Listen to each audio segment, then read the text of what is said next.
Welcome to our program, Living Your Faith. I'm Father Nicholas Gunner. Today we're going to talk about St. Padre Pio.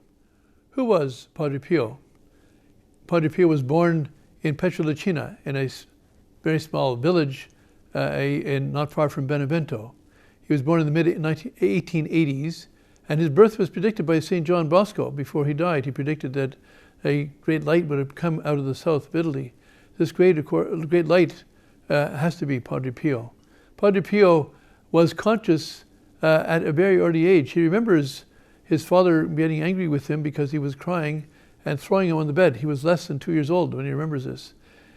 St. Francis de Sales tells us that there's some saints, a few of them, who are conscious in the womb, and Padre Pio was among them. St. John the Baptist was one. St. Padre Pio was among the greatest saints of all time, and he lived in our time. In fact, I met him myself several times. He tapped me on the head. That was back in 1968. St. Padre Pio was ordained a priest in 1910. He was born, his baptismal name was Francesco, or Francis, and he was Francesco Forgione. His father worked in New York on Long Island for a while to earn enough money to support the family back home, since there was not enough money to be earned to take care of his 3 children. St. Padre Pio had a brother and a sister, and Padre Pio went in to become a brother of the Capuchin order when he was as a teenager, and he was ordained in his early 20s. He was ordained a priest in 1910. In 1915, he received the invisible stigmata. That is, he received the wounds. He felt the wounds of Christ in his hands and his feet and his side, but no one could see them, but he certainly could feel them. In 1918, before a crucifix in the choir loft in San Giovanni Rotondo, in the Church of the Capuchins, he received the visible stigmata. You can still see this place where the crucifix shed rays of light to his hands and feet inside, and he started to bleed, and he would bleed profusely. In fact, his stigmata would bleed so much that he would lose more than a cup of blood a day, and yet he only ate a cup of coffee, what we would call a demi-tasse, or half a cup of coffee once a day. He lost more liquid than he took in, and yet he never lost weight. It's one of the many miracles about Padre Pio, one of the smaller miracles about Padre Pio. What did Padre Pio do? He was a Catholic priest, and there are many Catholic priests in southern Italy, but what is different about Padre Pio? Well, Padre Pio, as Pope Paul VI said, is the man who prayed. Now, of course, every priest prays, but Padre Pio prayed, shall we say, more fervently, more completely. In fact, Padre Pio had the gift of being able to be conscious and do 3 things with his mind at the same time. 1/3 of his mind he used to pray his rosary. All day long, he prayed his rosary, day and night. He prayed over 100 rosaries a day, even while he was doing other things. St. Padre Pio knew the power of the rosary, and he called it his weapon. By praying the rosary, he was protected. By praying the rosary, he received many graces and favors. Padre Pio made some extraordinary predictions. In fact, he had 6 extraordinary gifts. Other saints have had 1 gifts or another gift. Padre Pio has had the most gifts that I know of any saint. What were those gifts? Well, one was, I just mentioned, the stigmata. Another one was he had the gift of bilocation, that is to be in 2 places at one time. I'll describe that for you in a moment. The 3rd gift was the gift of reading of hearts. He could tell what was on your mind or your heart. He could tell if you're in a state of sin. He knew what that sin was, and he could tell you, and he would be right. He had the gift of conversion of hearts. That is, by just a few words, he can convert a man who had no intention of converting, and he could touch his heart miraculously to get him to change his mind almost instantly. The gift of conversion of hearts, perhaps one of the greatest gifts. He had the gift of perfume. That is, he could give you a perfume. He could send a perfume to you at a distance, even hundreds of miles away or thousands of miles away. Padre Pio had over 200 perfumes, but the most famous of them were the gift of the perfume of roses, the perfume of tobacco, perfume of carbolic, perfume of violets, and there's a few others. But with those, if he wanted to tell you something, each one of those perfumes meant something, and people who knew Padre Pio well knew what he was trying to tell them at the time. I'll try and remind myself to tell you about the time he sent a gift of perfume to me and a young U.S. airman who was visiting him. Padre Pio had these gifts because God had raised him up as a great saint, because he was very faithful to God and faithful to God's graces. Let us talk about his gift of bilocation for a moment. I remember meeting Mr. Alfonso de Ortega, an American living in Rome, but I met him in San Giovanni Rotondo. I had come to visit Padre Pio in 1965 and again in 1968. It was on one of those visits I met Alfonso de Ortega. He told me he'd been an airman. That is, he worked for the U.S. Air Force during the Second World War, and he was based in Foggia. Foggia is a city about 25 miles or about 40 kilometers away from San Giovanni Rotondo, where Padre Pio lived. San Giovanni Rotondo is a town now of about 20,000 people, and in those days it would be much smaller, but Padre Pio had promised the people, the citizens of San Giovanni Rotondo, that there would be no acts of war, no acts of violence against the city of San Giovanni Rotondo while the war was going on. And Padre Pio kept his promise. As Mr. de Ortega tells us of one instance how that happened. What in fact he did was, there was a U.S. Air Force pilot who had been flying 16 hours mission over Yugoslavia. They had used the airbase, they'd captured the Italian airbase in Foggia, and of course all of Italy, and they used the airbase in Foggia to fly from there to go to Yugoslavia. And so this pilot was already pretty well out of fuel. He was coming back, and he was 25 miles away from the airport when he realized, one, he had no fuel left, and two, he had a bomb on board. Now his commanding officer at the airbase had told all the pilots that I don't want you landing with any bombs on board. And he said, if you do, I'll court-martial you, I'll send you to jail for doing that. So here's the pilot flying over, he's flying in a cloudy sky, doesn't know what's below him, and he realizes he has one bomb left. So of course, what's he gonna do? He's gonna get rid of it so he doesn't get court-martialed. Well, he was flying just at that time right over San Giovanni Rotondo. He didn't know that. In the meantime, as he's looking through his window, he's looking at the clouds, and there he sees a man, a cloud in the shape of a man more exactly, but it was very different face and so forth. And this cloud is speaking to him in English and saying, don't do it. Don't drop the bomb. Now the pilot is very impressed by this, and but orders are orders, and he doesn't want to be court-martialed, and he doesn't want also to cause, he could blow up the plane, he could blow up the landing strip if the bomb would go off when he landed. So he goes to drop the bomb anyway, and he looks for the lever to pull it. He pulls the lever, but it jams, it doesn't work. So he has no choice. He has no fuel left. He has to land. And when he comes down, the commanding officer, the commandante of the airbase, is very happy to see him, because he thought by this time must have been shot down. He didn't think he could stay that long in the air. Apparently he had more fuel than most planes. In any case, when the commander realizes there's a bomb on board, he wants to court-martial him. But the pilot says in his defense, well, when I was up in the air, I went to drop the bomb, but I couldn't, because there's this man up there in the clouds speaking to me, telling me not to do it. So now the commander thinks that he's had too much hours flying, that he's seeing this thing in the plane, this man in the sky speaking to him in English, telling him not to do this. And so he gives him a furlough to get some rest from all the flying he's been doing.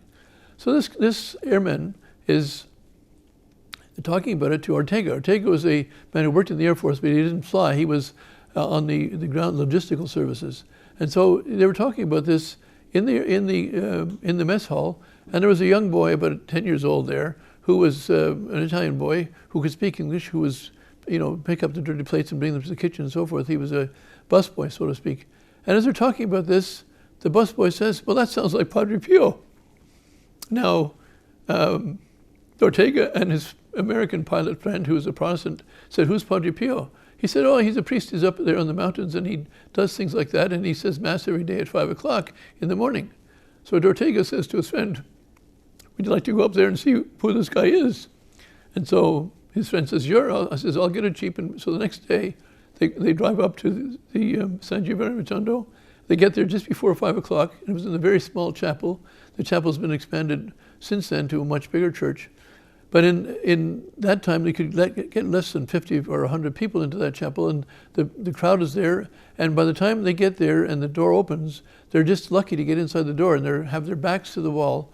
And so Ortega's standing beside his Protestant friend, the pilot, and they're looking around. Now, Ortega, being a Catholic, but this is all new to the pilot. So he's looking around, and he sees the sacristan come out and set things up on the altar, and then other things happen. And then Ortega's looking around. All of a sudden, Ortega, not knowing, gets an elbow in the ribs from his friend, saying, "There he is, that's the man." What man? The man who came out to say the Mass was the man he saw in the clouds. It was Padre Pio. So Padre Pio had promised San Giovanni Rotondo that he would protect the town from things like bombings, and Padre Pio did, even though he had to bilocate to do it, even though he had to even jam the plane. At the same time, when the plane landed, by the way, nothing happened. There was no explosion, the bomb didn't go off, and everyone was safe. So Padre Pio kept his word, but that's just one of many times that Padre Pio's gone in bilocation. There's a book called The Italians, and in that book, it tells the story of an Italian pilot who was shot down on his plane, and he jumped out of his plane, and unfortunately for him, his parachute did not open. As there he was going down to his death, at great speed, and all of a sudden he finds himself in midair, being held in the arms of a man. And this man lets him down gently and gently till he reaches the ground and is not hurt. He recognized that, of course, it was Padre Pio in bilocation. So he goes to thank Padre Pio for saving his life. So when this pilot, the Italian pilot, gets to see Padre Pio, and he thanks him for saving his life, he says, "Is that all?" he says. "Is that the only time you're going to thank me for?" He says, "What about the time that you hit the mountain, and your plane crashed into the mountain, and you weren't hurt? What about that time? I was there too." And then Padre Pio told him, "Thank your mother for all her prayers, because it was your mother's prayers that saved you." So these are some of the instances. There's another story. That man I didn't meet, although I met Ortega, but another man I did meet is an Englishman by the name of Cecil Humphrey Smith.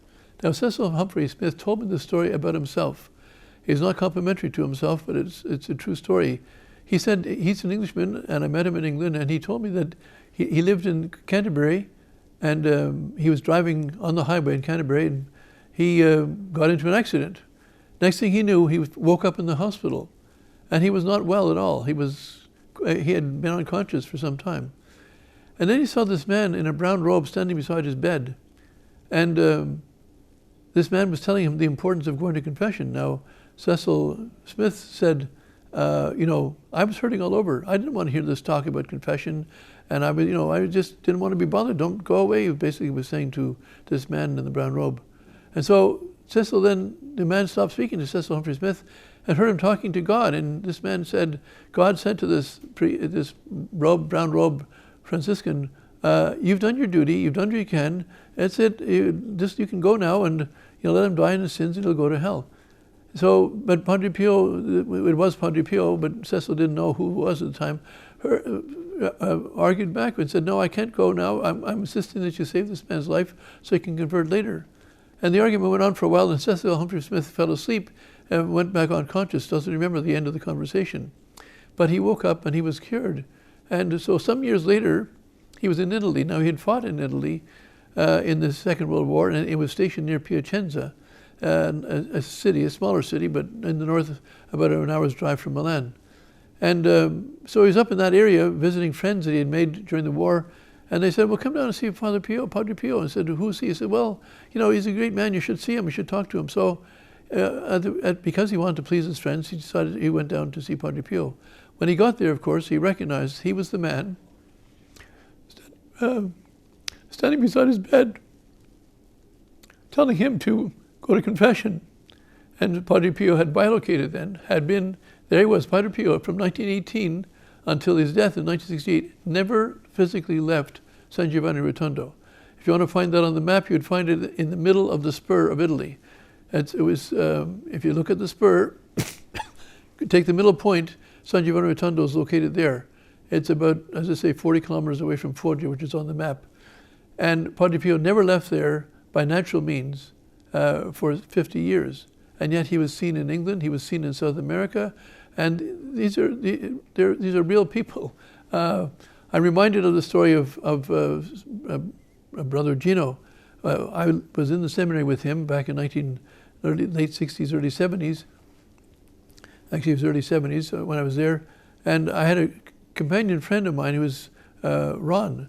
And Ron was, as I were not priests at the time, and Ron was talking to Brother Gino one day. He was just sitting in his sacristy, and he was sitting there talking to him, and all of a sudden, Brother Gino went asleep. He just went unconscious in front of him.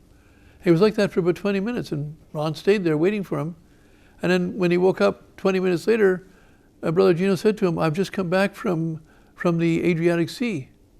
And you know what I was doing there?" "No, what were you doing there?" "Well, I was saving a man from drowning." So this is Brother Gino telling Ron about this. 3 weeks later, Ron is saying his rosary outside the shrine of San Vitorino, where Brother Gino was and where we were staying.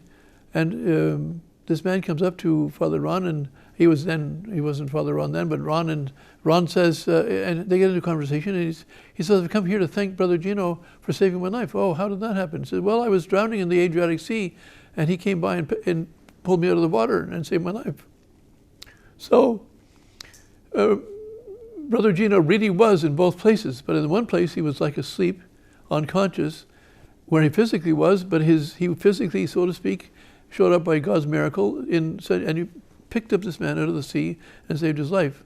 Just as Cecil Hunter Fitzgerald could hear him speaking to him standing beside his bed. He was as real as he was, but he recognized him. I'm reminded of another case of a woman in London. I know this lady, Mrs. Guy was her name, and she told me that in 1943, also during the war, that she had a very heavy cross to bear, and she was sitting in the back, and I know her house well, and she was sitting in her back kitchen, and it's about 40 feet in from the street to the back kitchen, and she was sitting there rocking herself, and she was quietly crying to herself. And she never told me what the pain was, but while she was doing this, she heard the door open to her house. Now she said, you know, during wartime, even in London all the time, London, England, you don't leave your front door open. She heard the door open, and she knew she had locked it, but she wasn't afraid. And she heard this person walking towards her, towards the back end of the house, the kitchen. When he came through the kitchen, there was a curtain for the kitchen, and he saw her there. She was about 10 feet away. He put his back to the door jamb, and he looked at her and he said, "Everything will be all right." And then he turned around and walked back out. Now, she did not know who he was. And about 5 years later, she was reading a newspaper, and she saw Padre Pio's picture in the paper. When I was in her house in '68, 20 years later, I saw that picture on her wall. It was very, very faded, but it was obviously Padre Pio. And she recognized it was Padre Pio who had come to comfort her in this trial she was having. So Padre Pio, that's the second person I knew who told me this himself or herself of what was happening, that Padre Pio had come to London, England, or come to England. The first one would be Canterbury, the second one was London. And Padre Pio would appear for various reasons. Mary Pyle was an American woman who was a convert. She was a Presbyterian. She went to visit Italy. She became a Catholic, and she met Padre Pio, so impressed with him that she built her house there, and it was not within eyesight, I mean almost within a stone's throw from the monastery where Padre Pio was staying. And at various times she had her sister come, and she had her mother come. Her mother had, I think, died in San Giovanni Rotondo. And but with her sister, during the Second World War, her sister could not speak Italian, and Padre Pio was not known to speak English. But her sister went to confession to Padre Pio, and she reported to Mary Pyle that although I spoke in English and he spoke in Italian, we understood each other perfectly. Mary Pyle tells us about the story of her servant. Her servant, Mary was quite a wealthy woman, and she wanted to serve the poor. She wanted to feed the poor. So she would feed the poor. She would provide the money, but her servant would do the cooking. And after a while, the poor knew where to go, and they would come at all hours of day and night to get some food. And Mary Pyle thought it was a charitable thing is to feed them at any time they came. But the servant said, no, that's not fair. I've got to get my rest. I've got to get, I've got to have a bit of a life. I got to have some time to myself. And so they disagreed quite vigorously with each other, and they both agreed to leave the question to Padre Pio. Padre Pio told Mary Pyle, look, the servant is right. The people coming for food, to be fed, they should come at certain regular hours, and yes, then the servant can feed them then, but they can't come all the time. So Mary acquiesced. And now another time, the servant, I think her name was Maria, Maria was baking a cake, and she was beating it around, and Padre Pio appeared to her. Now, he didn't come by foot, he came by bilocation, even though it was only 500 yards away or so. And he said to her, if you put the eggs in first, the cake will be much better. And so Maria tried out what he said and said, he's right, it does work better that way. So Padre Pio came for big things and small things. Everything in a person's life is important before God, and Padre Pio, if God directed his attention, her attention to it, Padre Pio would make that his focus too. Padre Pio then had the gift of bilocation. He could be in two places at one time. There's a story told of a Italian priest who became the vicar general or the Monsignor in the Chancery office in a South American parish, a diocese. And this Monsignor wanted to retire, and he wanted to die in San Giovanni Rotondo. Padre Pio said, no, you go back to where you were. You're needed where you're placed now, and you can be sure that I'll take care of you for your, that you'll have a good end. You'll get a good confession. I'll see to it myself, whether I do it or someone. So the man went back, and some years later, he died. And as he was dying, he tried to call out, but the bishop heard him, but he was in a very deep sleep. Didn't get up to take care of him. So next thing you know, the bishop saw Padre Pio walking through his bedroom to go to the priest who was dying not far away. And the bishop wasn't fast enough to catch up. Padre Pio heard the Monsignor's confession, and the man died, and then Padre Pio disappeared back to San Giovanni Rotondo. But during the Second Vatican Council, this bishop went to Rome, and he was certain he had seen Padre Pio in his bedroom walking through to get to hear the confession and give the last rites to this priest, the Monsignor. And so he went down to San Giovanni Rotondo, which is about 4 or 5 hour drive from Rome, and he asked Padre Pio if he was the one in that room. Padre Pio wouldn't affirm it. So the bishop finally put the question to him in such a way that by his silence he was confirming it, that Padre Pio in fact had been there. But there are many, many occasions of Padre Pio in bilocation, in Italy, in South America, in Europe. No doubt he's been to North America as well. Padre Pio could also show his presence not by you seeing him, but by you smelling a perfume that he had. I remember myself one day I'd made a small resolution to not have any wine. It's quite common to have wine during your meals in Italy, and this day I was eating lunch. I was buying lunch for a poor Irishman who had no food, and I knew him, and so he ordered wine before I had a chance, and he poured himself a glass, and of course there was a glass put out for me, and he started to pour the wine. I said, no thank you, and he insisted. I said, no thank you, and third time he finally said, well, even if I poured the glass, you wouldn't drink it anyway, would you? I said, no. And which at that moment I had this slight puff, you might say, of a rose. I wasn't expecting it, but it was Padre Pio showing his approval of my little act of penance, that even those little things, even though they almost don't count for anything, Padre Pio was showing that he was approving that little sacrifice. Not that, so Padre Pio could speak to you, so to speak, through these perfumes. In the gift of violets, violets would indicate that he was crying. When Padre Pio said Mass, he would often cry. He would cry quite profusely because he was thinking of the Passion of our Lord and how much he suffered for us. And people would say, well, why are you crying, Padre Pio? He says, what are just a few tears compared to the atrocious sufferings that our Lord went through? And so he would, but sometimes he would brush away his tears with his handkerchief. And people took his handkerchief after Mass, they put it to their nose, they could smell it. It was full of violets. So violets were understood to be a sign of Padre Pio's tears. He also had the perfume of tobacco, fresh cut tobacco, a very beautiful smell. Now, not unlike smoked tobacco, very beautiful. And that was a sign that Padre Pio was present. Of course, Padre Pio was from the farming country near Petrolacina. Petrolacina is a very small village, and he grew up there in the fields, and he would, of course, hide himself in church and other places to be able to say his prayers, because he was a man of prayers from the very beginning. The church that one of his favorite churches there was the church where the tomb of St. Pius I was. And he's a martyr in the first centuries of the church, and he's one of the Petrolacina, little Peter, or the rock of little Peter. And so Padre Pio was very much in supporter of course, the papacy, as every Catholic should be. And Padre Pio then,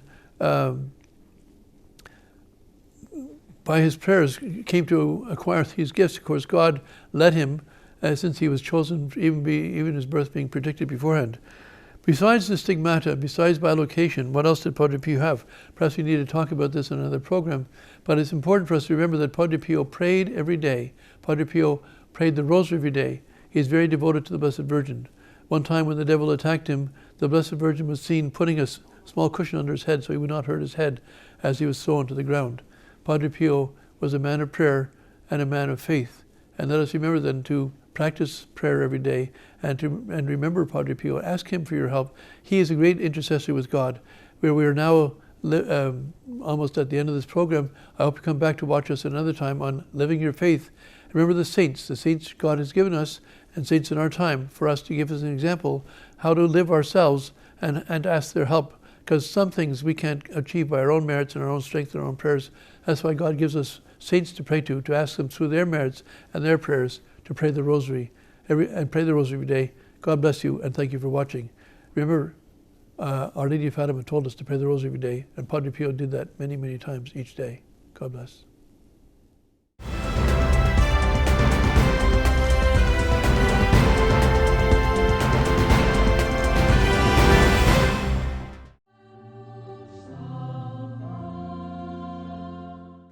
In the final vision on October 13, 1917, Our Lady silently held out the scapular, a gesture which indicates that she wants everyone to wear it.